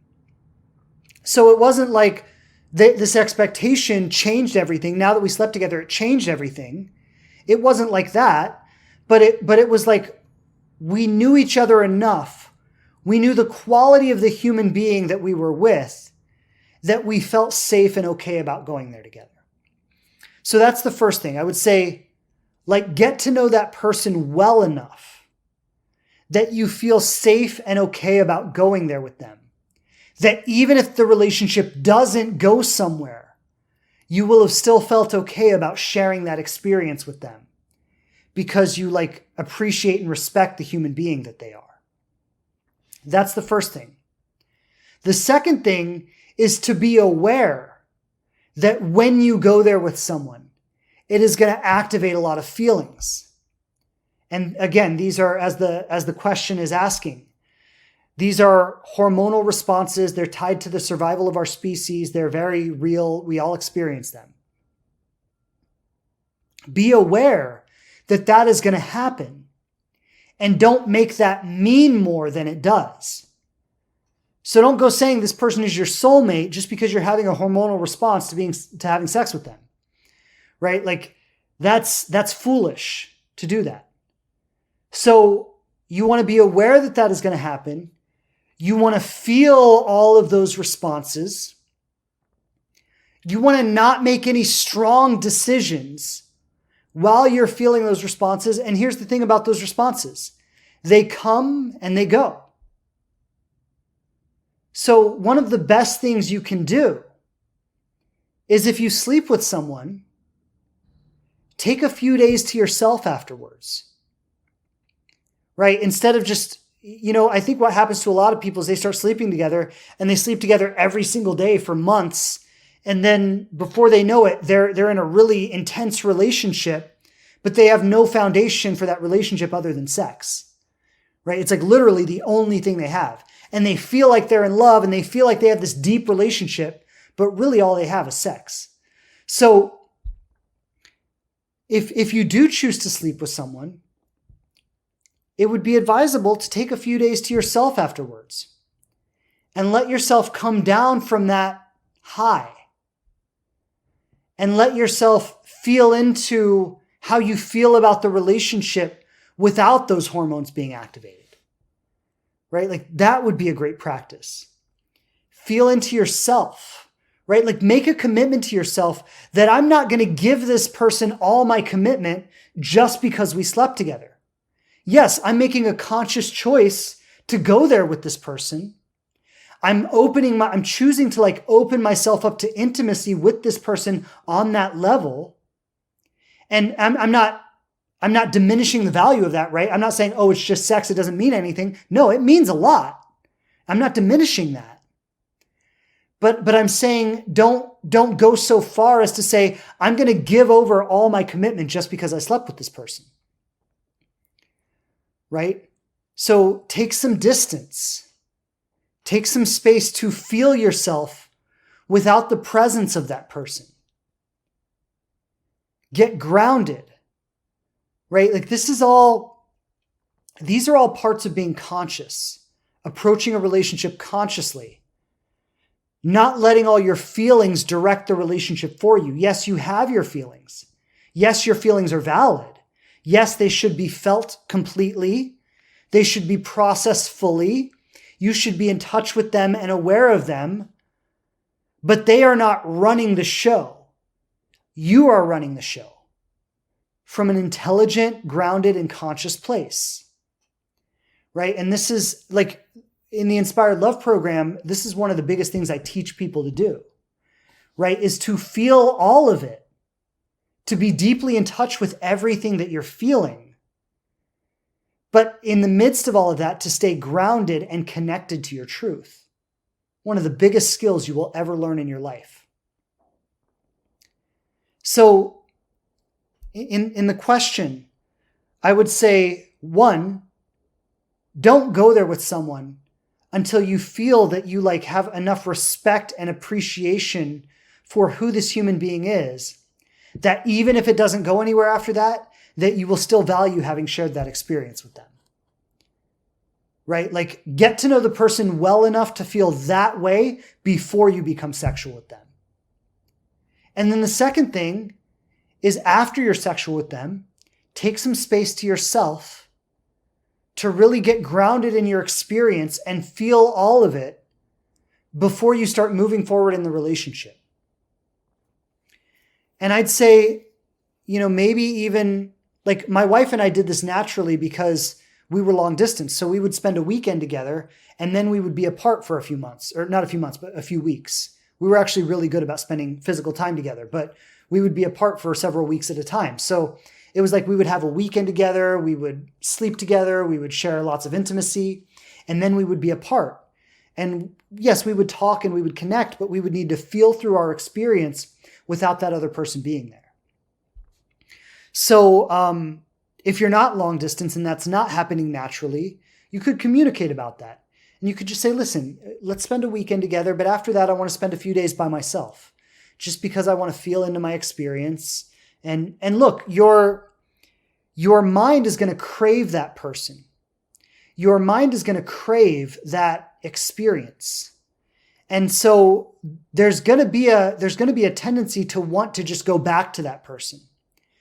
And I would say that's where you want to have a commitment to yourself, to say that I'm not just going to go running back to that person because I feel like it. And it's okay, like you can go back to that person, but make like that commitment to yourself that I'm going to take a day or I'm going to take a couple of days. I'm not just going to go running back to that person every single day, but I'm going to take a day or a couple of days to ground myself in my experience and feel through my experience and get in touch with what I'm feeling and how I'm feeling before I go back to that person. And this will allow you to stay conscious in the relationship every step of the way. Great question. And this is a big one, very big one. So thank you for the question. It's a beautiful, beautiful question. Okay, last question. I'm going to answer this one quickly because we're coming up on 2 hours here. I know some of you who listen to my podcast, you must be like, oh my God, 2 hours. We're coming up on the end here. I'm going to answer this question quickly. Question is, how do you move to a more secure attachment style? And what I want to say, it's actually very much similar to what I was just talking about taking that space, taking that day or that couple of days to really ground yourself and sit with your experience, right? That is how you develop a more secure attachment style. It's by not just going deeper and deeper into whatever you're feeling, but actually taking a moment to pause, feel what you're feeling completely, let the feelings move through you. So some of you, if you're more of an anxious attachment, you're feeling a need to attach more and more. Like, I want more, come closer to me, give me more. Some of you, if you're a more avoidant attachment, you're like, I need some space, give me some space, get away, right? If you're a disorganized attachment, you might vacillate between these two in a kind of erratic way, right? It might seem unpredictable or extreme. You might you might move between, I want you close, now get away from me. But regardless of what attachment style you have, and they're all perfectly fine. We all, we're all a mix of these things. Regardless of what attachment style you have, the goal is to become more securely attached over time. Right? A secure attachment is like a healthy attachment.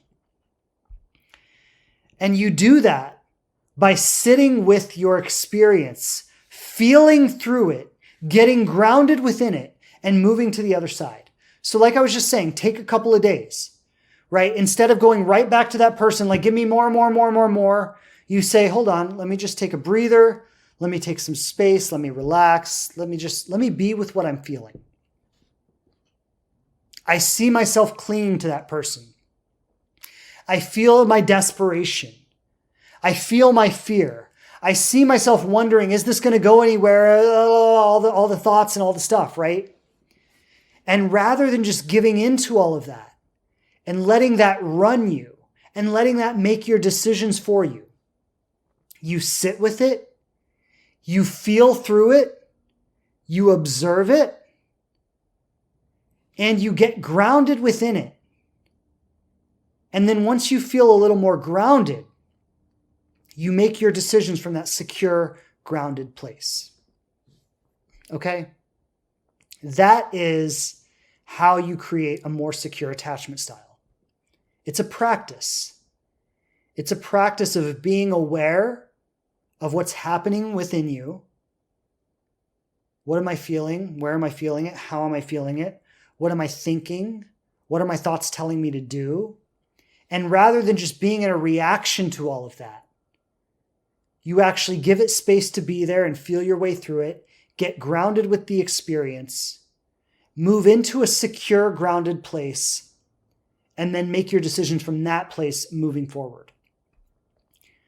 The more comfortable you get, moving from your extreme attachment, whether it's anxious or avoidant or disorganized, coming back into this secure place, the more you practice that, the more you develop that, the more it will become second nature for you.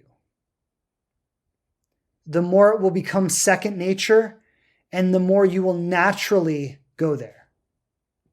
Right? The more you will just naturally move in to that secure, grounded place. So it does. This is why I say you develop a secure attachment style, because it actually gets to the point when you practice this enough that you no longer are predominantly anxious or avoidant or disorganized.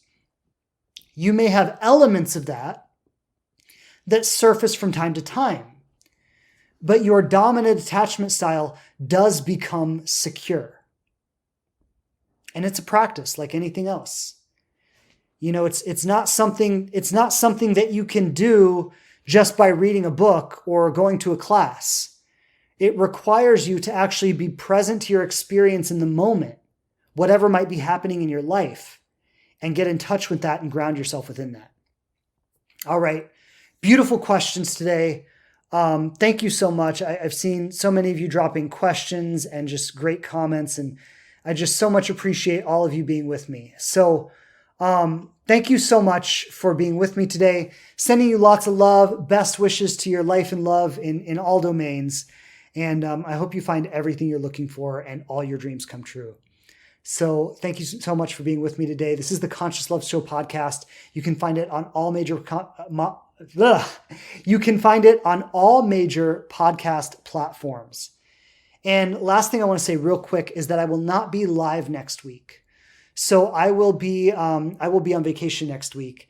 But what I am releasing, and you won't see this live on Instagram, but you will be able to find it if you go to the podcast and download the episode.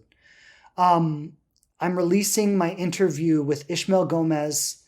Some of you may know him on Instagram as Save the Messenger. Ishmael is just this awesome man. He's really, really incredible, very deep, very heartfelt, very kind. I'm so impressed by his love and his sincerity and his wisdom and his commitment to really serving women. I'm so touched by how much he loves and has this sincere, heartfelt desire to really serve women and see women really win and succeed in their relationships. So that's why I wanted to interview him, and he'll be on my podcast next week. Again, his name is Save the Messenger on Instagram, Ishmael Gomez. And if you don't follow him already, please do. And definitely go download next week's episode so you can catch my interview with him. It's going to be awesome. And I'll see you back here live on Instagram in 2 weeks. Lots of love, everybody. And we'll see you back here in a couple weeks. Take care. Bye. Thanks again for checking out the show. Please subscribe on whatever platform you listen to podcasts on the most. And I would love it so much if you leave a review and tell people what you think of us. Don't forget to follow us on Instagram @TheLivingRelationship to connect more closely. And I'm grateful to be supporting you on your journey to love.